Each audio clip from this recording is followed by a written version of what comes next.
우리가 살아가는 이 세상에는 하루가 멀다 하고 끔찍한 일들, 또 좋은 일들이 줄지어 일어나고 있습니다.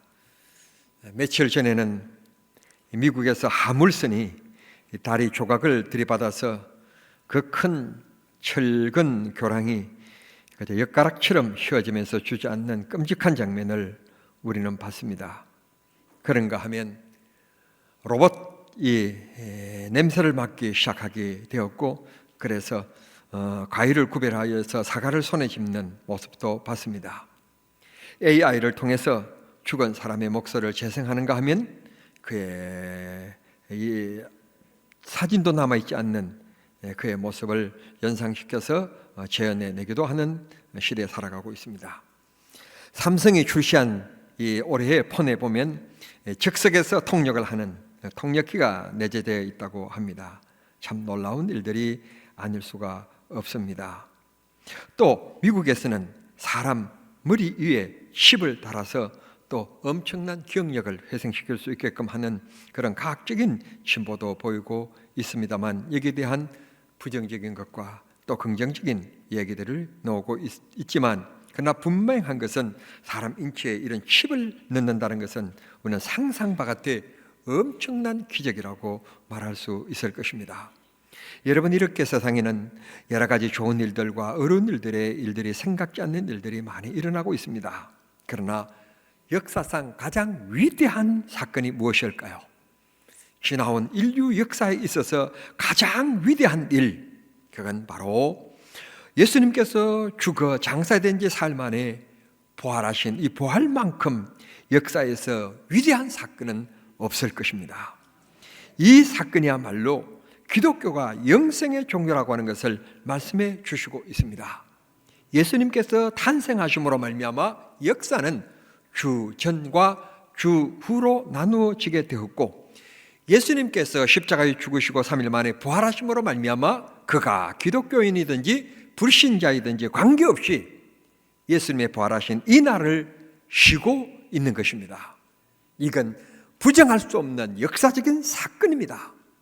이건 어떤 사람들이 부정하고 있지만, 그러나 이것은 실제적인 역사의 사건이었던 것입니다. 가끔 성탄절이 되어지면 불교 조계사나 사찰 앞에 예수님의 성탄을 축하합니다 하는 현수막이 걸리는 것을 볼 수 있었을 것입니다. 그러나 지금까지 조계사를 비롯해서 사찰 앞에 예수님의 부활을 축하합니다라고 하는 현수막이 걸린 적은 없습니다. 기독교만이 가지고 있는 부활이기 때문에 그들이 인정할 수 없어 그렇습니다. 기독교만이 생명의 종교이고 영생의 종교입니다. 성도 여러분, 비록 가는 믿음의 길이 힘들고 어려울지 모르지만 이 길이, 그리고 이 길만이 생명의 길임을 꼭 기억하시길 바랍니다. 저는 의사가 아닙니다만 우리 인체 가운데 제일 중요한 것은 심장입니다. 사람이 죽었다 살았다 판별하는 것은 내사 판정을 받아도 죽었다고 말하지 않습니다. 심장이 뛰고 있는 한 살았다고 정의합니다. 그러나 청각도 살아있고 시각도 살아있고 하지만 심장이 멈춰주면 그 사람은 죽었다고 선언하는 것입니다. 기독교의 심장은 무엇입니까? 바로 부활입니다. 바로 기독교의 부활이 없다면 심장이 없는 종교일 것입니다. 그런데 기독교는 부활을 가짐으로 말미암아 영생의 종교이고, 기독교만큼 많은 핍박을 받아온 종교는 없지만 그럼에도 불구하고 세계적인 생명을 가지고 있는 종교가 된 것은 부활 때문입니다. 부활에 대한 말씀은 사복음서에 모두 동일하게 기록되어 있고, 사도 바울은 고린도전서 15장을 통해서 이 부활에 대한 노래를 크게 하고 있으며, 바울 서신을 통해서 곳곳에서 부활에 대하여 우리에게 말씀해 주시고 있습니다.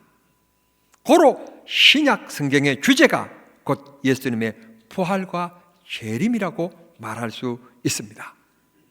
부활의 신앙을 가졌길래 우리 믿음의 선배들은 사자 굴속을 향하여서 찬송을 부르면서 스스로 걸어갔었고, 6.25 때는 소나무에 손이 묶인 채 눈이 가려져서 총살을 기다리는 그 현장 속에서도 그들은 도리어 담대하게 찬송할 수 있었던 것입니다. 부활은 우리를 담대케 만들고 영생에 대한 확신을 갖게 만듭니다. 오늘 성경 본문에 보면 2000년 전 부활의 새벽에 일어났던 일에 대하여 생생하게 기록하고 있습니다. 이스라엘 백성들에게 있어서 가장 큰 명절은 유월절입니다. 그 유월절에 예수님께서 십자가에 못 박혀 죽으셨습니다. 하루 전날 예수님께서 십자가에 못 박혀 죽으심으로 말미암아 급조하여서 예수님을 장사 지내게 된 것입니다. 유대인의 관례대로 그의 몸속에 향품도 넣어주지 못했습니다. 다행인 것은 아리마대 요셉이 나타나서 내 무덤을 제공하겠다고 하는 사람이 있었길래 예수님께서는 십자가에 달려있지 아니하고 내리주셔서 장사 지나게 된 것입니다. 그런데 이게 어찌 된 것입니까? 토요일이 지나고 즉 안식일이 지나고 다음날 새벽 아직 미명의 어두운 그 시간에 오늘 성경에 막달라 마리아와 또 다른 마리아가 다른 여인들이 예수님의 무덤을 찾아갔다는 것입니다. 찾아갔더니 천사들이 무덤 동굴에 이 가로막아 있는 엄청난 큰 돌을 굴려내리고 그곳에는 천사들이 이들을 맞이해 주었습니다. 얼마나 무서웠을까요? 여러분, 무덤은 흙으로 덮여져 있을 때 좋은 거지 죽은 사람 무덤 찾아갔는데 무덤이 파헤쳐 있으면 기절할 일입니다. 그런 일이 있으면 안 됩니다. 죽은 사람은 그냥 죽은 채로 있어야지 살아나면 살아있는 사람이 죽습니다. 그런데 예수님의 무덤을 찾아간 이 여인들, 살아있는 이 여인들이 죽을 뻔했습니다. 성경은 분명히 얘기합니다. 무서움과 그럽니다. 얼마나 무서웠겠습니까? 그런데 천사를 만납니다. 천사가 말씀하십니다. 6절에 예수님께서는 평소에 말씀하신 대로 살아나셨다. 우연히 된 사건이 아니고 전에 항상 말씀하신 대로 예수님께서는 살아나셨다고 말씀해 주시고 있습니다. 그렇습니다. 하나님의 말씀은 진리이기 때문에 말씀하신 대로 이루어집니다. 말씀하신 대로 성취되어집니다. 말씀대로 우리를 사랑하시고 우리를 세상 끝날까지 지켜주실 것이며 우리 삶 속에 인도자가 되어 주실 것입니다. 이런 광경을 본 이 여인들 얼마나 감격스러웠을까요? 아니, 심장이 터질 것 같은 기쁨 속에서 말로 표현할 수 없고 입이 떨어지지 않으며 몸이 움직이지 않는 그런 상황이 되었을 것입니다. 얼마나 좋았겠습니까? 하나님께서 이들 발걸음 속에 희망을 주셨고 소망을 주셨고 이들이 생각지도 못한 그리고 그 광경을 보는 순간 전에 말씀하신 것이 생각났을 뿐 예수님께서 살아나셨을 거야, 비무덤일 거야, 그렇게 찾아간 것이 아닙니다. 그저 말씀하신 것을 기억도 못하고 잊어버렸습니다. 그런데 현장에 갔을 때 예수님께서 평소에 말씀하신 것이 생각났습니다. 예수님께서 살아나실 것이라고. 유명한 신학자 중에서 자유주의 신학자이긴 합니다만 칼 바르트라고 하는 신학자가 계십니다. 그 신학자가 이런 말을 했습니다. 목사들이 강단에서 다른 설교는 길게 할 필요가 있다. 성도들에게 자세히 설명할 필요가 있다. 그러나 부활에 대해서만큼은 설교를 짧게 하라. 아멘 안 했으니까 길게 할 겁니다. 설교를 짧게 하라.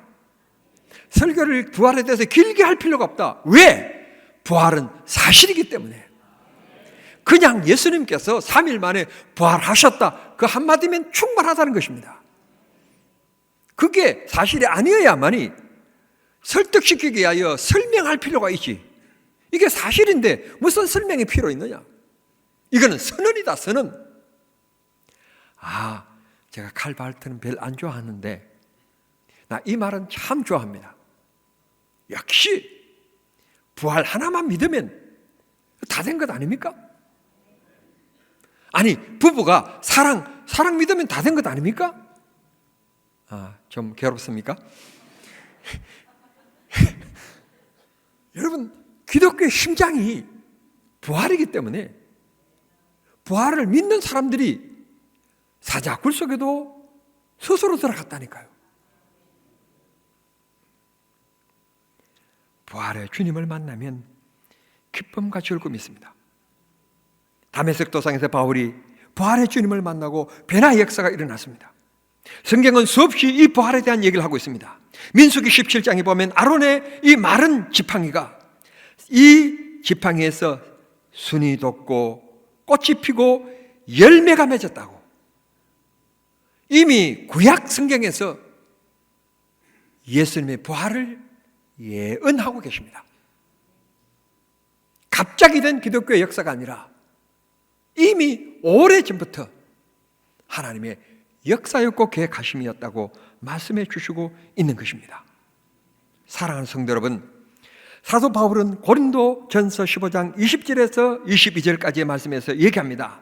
예수님의 부활이 곧 내 부활이라고. 그분이 부활하심으로 말미암아 곧 우리의 승리가 되셨다고 그렇게 말씀해 주시고 있습니다. 어떤 책을 보니까, 제가 설교 시간에 예화를 듣는 걸 별로 안 좋아하는데 그런데도 불구하고 어느 책을 보니까 이 재미있는 얘기가 하나 나와서 소개하려고 그럽니다. 며느리가 교회를 다니는 며느리인데 이 며느리가 시간만 있으면 늘 집에서 기도를 하는데 그 기도하는 소리를 그만 들어보면 좀 이상해서 그 교회 다니는 집사님을 만나서 물었다고 합니다. 소위 말하는 상담을 했어요. 우리 며느리가 늘 울면서 하는 얘기가 아버지 하나님 죄인입니다. 저를 용서해 주십시오. 그렇게 하는 거 보니까 우리 며느리에게 또 다른 아버지가 있나 봐. 그런데 그 아버지에게 불효를 했나 봐. 그래서 늘 하는 얘기가 아버지 이 죄인입니다. 용서해 주십시오. 그렇게 하는 것 내가 늘 들었어. 그리고 하는 얘기가 또 그에게 불효를 했는지 그분이 어떻게 됐는지 모르지만 다시 살아났다고 그래. 아마 그분이 병으로 앓다가 죽었는데 또 살아났던가 봐. 이런 얘기들을 주고받았다고 합니다. 이 집사님이 참 지혜 있게 이 시어머니에게 얘기하기를, 할머니 맞아요. 소식 못 들으셨어요? 이번 주일날 며느리 아버지가 우리 교회 와요. 사돈, 평생에 만나보지 못한 그 사돈이 우리 교회 오시는데 만나보러 오셔야지요. 그럼 안 가면 사람의 도리가 아니지. 사돈을 뵈야지. 사돈이 오시는데 가야지. 우리 며느리 아버지가 오신다는데. 그래서 할머니가 주일날 진짜 이 며느리를 따라서 교회에 나왔다고 합니다. 그날 설교가 부활에 대한 얘기였습니다.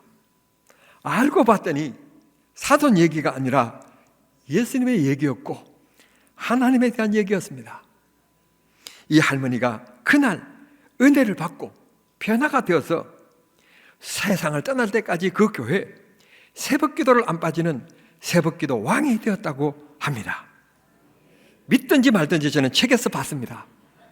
그런데 이 내용이 참 재미있기도 하고 또 내용이 있기도 하고 그런 재미있는 얘기였습니다. 사랑하는 성도 여러분, 오늘 이 부활 아침 나의 죄를 위하여 십자가를 지신 그 주님이 나에게 영생의 보증을 주시고자 부활하셨습니다. 그리고 그 부활 속에 생명이 있고 영생이 있음을 우리에게 말씀해 주십니다. 너희가 의심치 않고 믿으면 하나님의 영광을 보리라 말씀하셨으니 오늘 이 시간 사실적인 역사적인 이 사건을 나를 위한 하나님의 귀한 사랑의 손길인 것을 꼭 기억하시고 예수님의 부활을 믿는 믿음의 시간 되셔서 주님이 이 한 시간 은혜를 더하시는 축복의 시간이 될 수 있기를 바랍니다. 끝으로 지난 주일은 종료주일로서 우리는 참 은혜스럽게 성찬식을 했었고, 지난 금요일 저녁에는 세족식을 했습니다. 성도님 한 분 한 분을 통해서 저는 진지한 모습을 봤고, 그런 모습을 통해서 목사인 제 가슴이 뜨거워지는 은혜를 체험했습니다. 하나님께서 그 뜨거워진 마음, 뜨거워진 그 성령의 역사가 오늘 여러분에게도 이루어지기를 우리 주님의 이름으로 축원합니다. 오늘 학습을 받으시고 세례를 받으시고 입교하시는 분들이 계십니다. 진정으로 축하드리면서 성령의 충만함이 여러분의 삶 속에 있기를 바라고, 하나님께서 여러분의 삶을 믿음의 길로 승리할 수 있도록 인도하시고 보여주시는 축복이 있게 되기를 우리 주님 이름으로 축원합니다. 부활의 아침입니다. 우리 모두 주님을 찬양하는 축복의 시간이 꼭 될 수 있기를 바랍니다. 한번 찬양해 보겠습니다. 찬양 160장입니다. 찬양 160장입니다.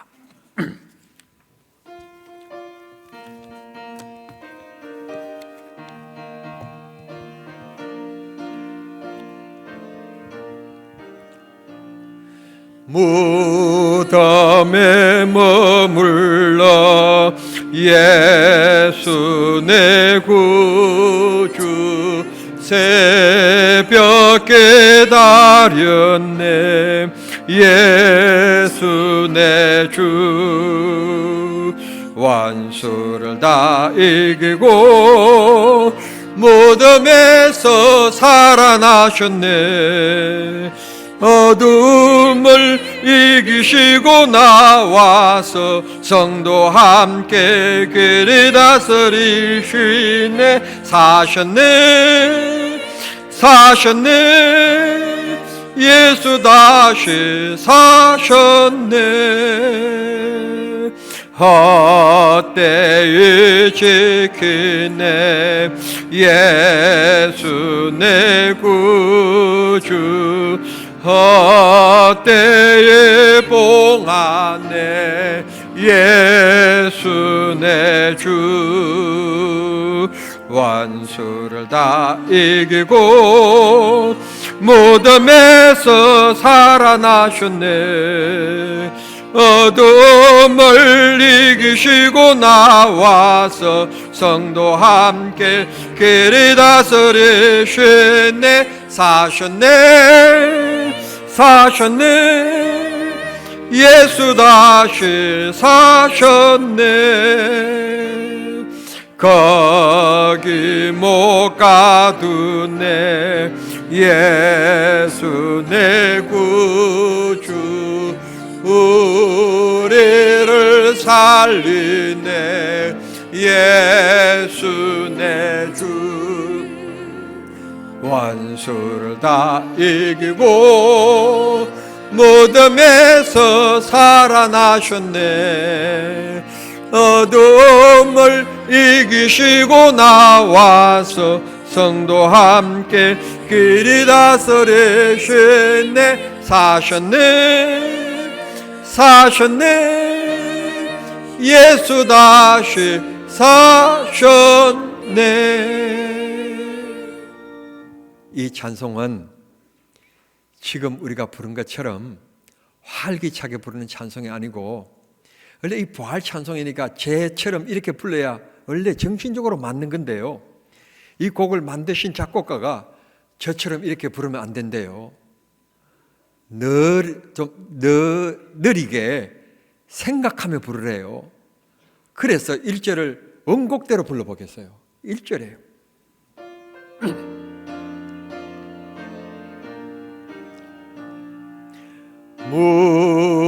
무덤에 머물러 예수 내 구주 새벽 깨달았네. 예수 내 주 원수를 다 이기고 무덤에서 살아나셨네. 어둠을 이기시고 나와서 성도 함께 길이 다스리시네. 사셨네. 예수 다시 사셨네. 이것도 빨라요. 더 느리게 불러야 돼요. 예수님의 무덤을 찾아갔던 그 마리아와 그 여인들의 벅찬 감격으로 그렇게 찬송을 불러라, 그렇게 정해두었어요. 사랑하는 성도 여러분, 예수님의 무덤을 찾아갔던 이 여인들이 예수님을 만났듯 부활주일 아침 주님 앞에 나온 여러분들에게 부활의 주님이 만나주시는 축복, 기쁨, 은혜가 있게 되기를 축원합니다. 기도하겠습니다. 하나님 아버지, 감사합니다. 주께서 사랑하셔서 죽음 가운데 계시지 않고 인간들이 가장 두려워하고 인간들이 할 수 없는 문제, 죽음의 문제를 해결하여 주시니 감사합니다. 영생을 주신 하나님을 찬양합니다. 이 땅에서 믿음에 달려갈 길을 잘 달려가는 저희들 되게 하시고 주님 앞에 이르렀을 때 의의 면류관 다 받는 우리 정남중앙의 성도들 되게 해 주시옵소서. 이제 가슴에 손을 얹고 기도합니다. 주님, 병든 내 몸을 고쳐 주시옵소서. 부활하신 주님이여 손 얹어 주시옵소서. 내가 알고 있는 분들 중에 몸이 불편한 분의 생각합니다. 그분의 이름을 생각합니다. 주님이여 그분에게 주님의 손길이 이한 시간 임하시기를 원합니다. 안수하여 주시옵소서. 인생길에서 염려 걱정하는 우리들, 하나님의 이 염려 걱정들이 사라지게 하시고 주님의 평강이 있게 해 주시옵소서. 주여, 어려운 문제를 두고 기도하는 성도들이 있습니까? 그 기도를 들어 응답해 주시고 삶에 대하여 회의를 느끼는 분들이 있습니까? 삶의 희망과 용기를 주님이 허락하여 주시옵시고 우리 교회에 주님의 사랑이 넘치는 복된 교회가 되게 하여 주옵소서. 대한민국을 축복하시고 살기 좋은 나라가 되게 하시고 범죄가 없는 나라가 되게 하시며 권력을 가진 사람, 배운 사람들, 검사, 경찰, 변호사들이 사람을 속이고 양심을 속이고 갈취하는 이들이 없는 나라 되게 해 주시옵소서. 사법부가 정당하게 하시고 입법부가 양심적이게 하시며 행정부가 정직하게 이 나라를 축복해 주시옵소서. 예수님의 이름으로 기도하옵나이다. 아멘.